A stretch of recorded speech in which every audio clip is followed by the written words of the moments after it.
What up? What's good? Busy.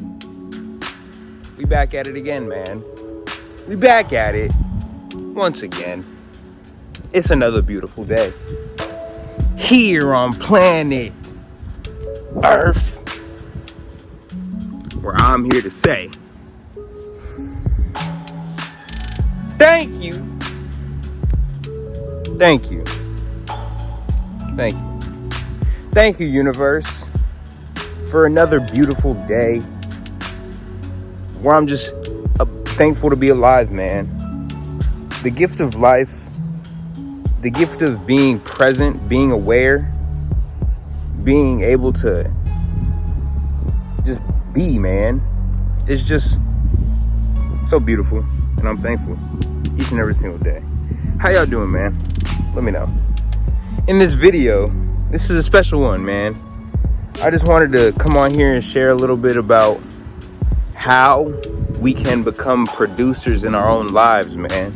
How we can start to be more productive in the spaces that we have, man.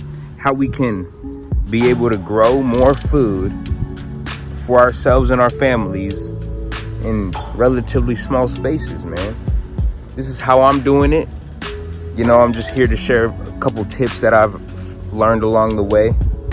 So if you don't mind coming along, man, let's get into it. Let's get straight into it. Let's get going. All right, as y'all can see, right now I'm in the kitchen with it, and we're just gonna go straight out into the back patio first of all to show you guys some of the herbs I got going back here, man. Some of the herbs, man. Ooh. Let me flip the camera. Boom. Check that out, y'all. This is the little herb garden I got growing on in the back patio. You can see it's easy access from the kitchen straight to the herbs, man. That's how I like it, you know. That's one tip. If you can have your garden as close as proximity as you can to where you're gonna be preparing the food, I'd say that's a win, because the closer you are, man, the more likely you are to come out, harvest, and use some of your fresh produce. So let's check it out, man. I got some sage over here. Got some sage growing. Got some chives along with some parsley down there, some cilantro. This is some stevia. This stevia is getting pretty tall, man. It's pretty cool herb. It's got real sweet leaves, you know. Got some dill, and over here we got some lettuce right here. We got some more dill, some more cilantro, and these are carrots right here. And as y'all can see, man, these pots are not particularly big. These pots are quite small, actually. So as you can see, I got a lot kind of jam-packed into this little spot, and I got it in these little like baking trays, you know, just to conserve water. Also, I like to water from the bottom. It's a little bit easier. Over here I got some lettuce growing in this little flower box, man. Again, not too big of a pot. Then I got some thyme in these self-watering containers. That's another tip. If you can get self-watering containers, that kind of helps out, man. Conserve on water, you know. When these herbs dry out, it's no good. So the more you can conserve on water, the better. And this is some basil over here. So along with this basil has definitely seen better days, man. It's kind of holding on for its dear life right now, but that's all right, man. I kind of just wanted to see what the basil would do through its whole life cycle, you know. Kind of experiment. I've never seen it before, so I'm just learning something, you know. But yeah, man, you can grow a lot in a small amount of space if you just do a little bit of planning. This is barely, you know, I have all this other space that I could be using, and this is just the back patio, man. So let's hop out into the front and show y'all what I got growing out there. So we're walking out into the front yard garden right now, and as y'all can see, we got a bunch of lush life growing on out here. You can see utilizing buckets, utilizing pots, totes. You know, you can really use whatever you got to grow some food, man. One of the key elements to having successful growth in a container garden like this, man, in a small space, is having the right container soil, right? So it's got to have a mix of well draining soil, also nice water holding capabilities, man. And then on top of that, we got to do our best to amend the soil, you know, add in beneficial microbes. We got to add in some organic fertilizers, man, some compost, minerals, rock dusts, you know, because this is a unnatural environment for these plants to be growing. So we got to try and mimic their original growing spaces as best as we can, man. So let me give you guys a little tour of what we got growing out here. We got some Swiss chard over here. You can see beautiful, lush, leafy green growth going on. Delicious leafy green, probably one of my favorites right here. We got some radishes that I planted about 3 weeks ago, man. You can see the bulbs forming down there. We got some rosemary tucked in over here. Next to that, we got some bok choy growing in the bucket, man. One thing I like to do in my container growing, I like to kind of ramp up the spacing, you feel me? I like to kind of push the boundaries of how much I can fit in one given area. So there's a bunch of bok choy plants in here, man. They're probably not all gonna grow to full size, so you know, when you overseed like that, you're just gonna have to harvest sooner for baby leafy greens, you know? Then I got some more Swiss chard over here, man, just coming up. This is some baby Swiss chard, not very old at all. And there was recently a pretty big rainstorm and it was hailing, so these guys kind of got beat up, man. Next up, we got some tomatoes, some tomato plants. 2 of them to be exact. 2 tomato plants.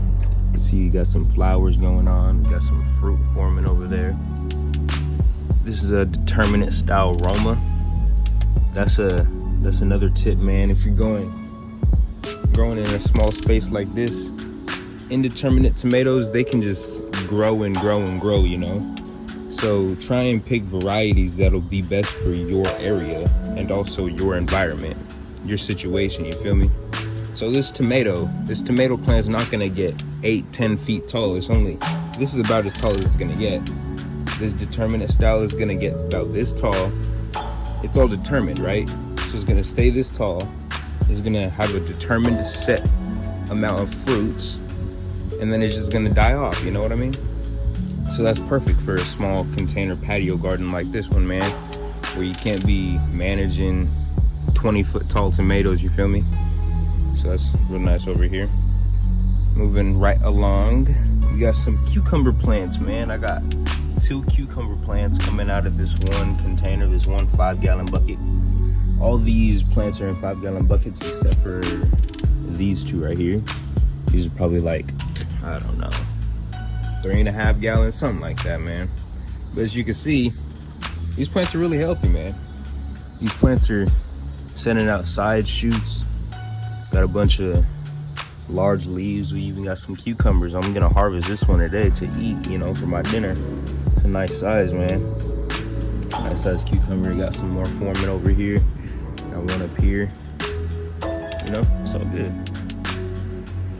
And even in these tomato plants, man, I was experimenting. I sowed some seeds when these plants were real small. I'd sowed some extra seeds. Got some more cilantro down there. We got some herbs down there like parsley and oregano. So I'm really pushing the boundaries over here, man. Pushing the boundaries of spacing just to see what works, you know. Try and get more out of the space that I have. Moving right along, we got some peas. Got some peas shooting up. These peas are planted not so long ago. Probably about, I don't know, maybe 3-4 weeks ago, man.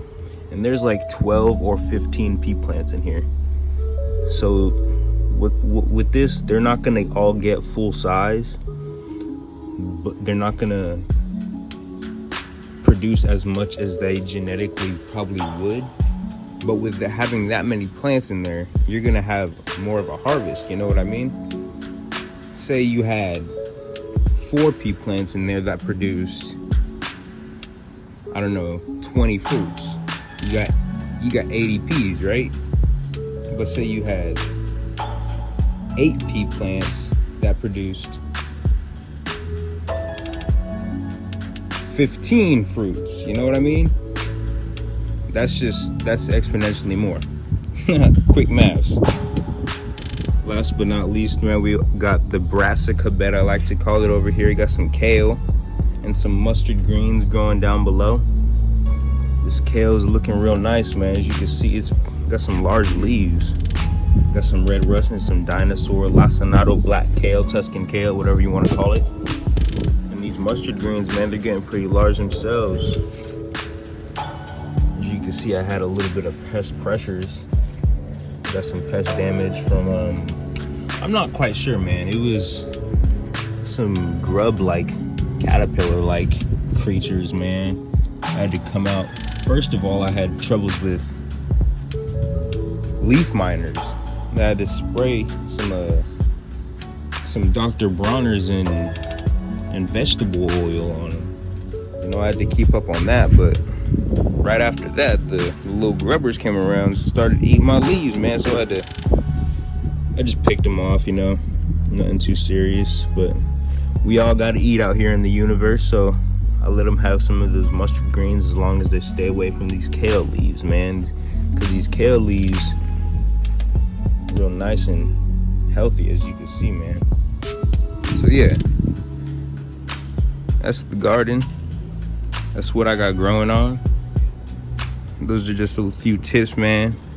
Hope they help you grow some more food in less space. So there y'all have it, man.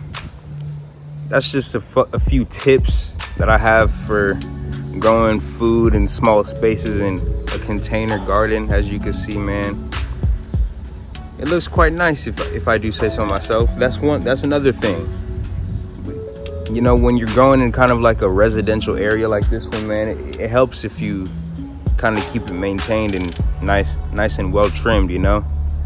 Nobody's gonna kind of come for you because your garden's all looking all raggedy or whatever. But even if it was, man, it's at least you're growing some food, right? And another thing, one more tip, man, for growing in containers in a small space, I would recommend pick the largest container or pot or whatever that you can find, man, because that one thing that will conserve on water. Another thing that'll conserve on the amount of space that it takes up, you know? So, yeah. One more thing, we always gotta mulch, right? Whether you have a living mulch, like some of the tomato plants, whether you have a wood chip mulch, a leaf mulch, mulch really helps, man. It helps to conserve water. It helps to keep those beneficial microbes happy. You know, it gives them a place to hide, a place to live, a place to call home. So we always gotta prioritize the microbes, man. The little bugs that help our plants grow and get the nutrients that they need to be healthy and feed us, man. So yeah. Other than that, man, I hope y'all enjoyed this video. I hope y'all found it slightly informational. I hope y'all gained a few tips, some knowledge. Hope this gets y'all growing some more food in a smaller amount of space, or just the space that you have, man. Other than that, it's been Beezy. I hope y'all keep it easy, and I'll catch y'all up. Peace.